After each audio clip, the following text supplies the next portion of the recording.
दूसरी बड़ी वजह क़यादत की कमी थी। ऐसा कोई मजबूत लीडर मौजूद नहीं था जो तमाम मुसलमानों को एक प्लेटफॉर्म पर इकट्ठा कर सके।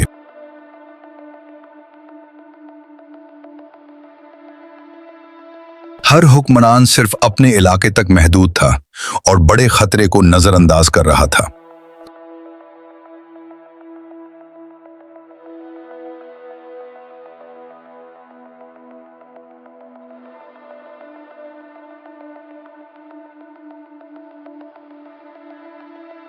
जब सलीबी फौजें आईं तो मुसलमानों के पास ना तो कोई मुश्तरका हिकमत अमली थी और ना ही मुत्तहिद फौज।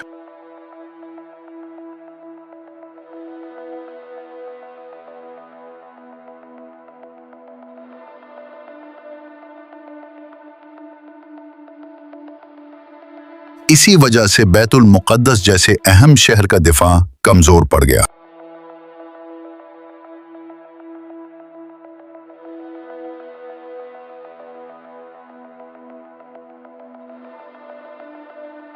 तीसरी बड़ी वजह सलीबियों को कम समझना था।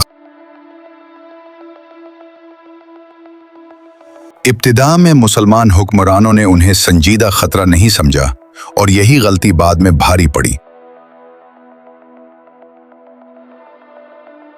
जब तक उन्हें खतरे का एहसास हुआ तब तक बहुत देर हो चुकी थी।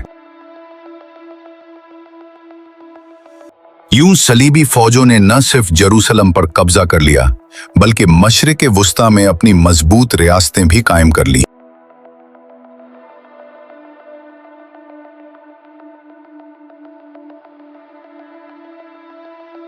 लेकिन कहानी यहां खत्म नहीं होती। इसी कमजोरी के बाद एक ऐसा वक्त आया जब मुसलमानों को एक नया लीडर मिला जिसने न सिर्फ उन्हें मुत्तहिद किया बल्कि तारीख का रुख भी बदल दिया। वो लीडर था सलाहुद्दीन।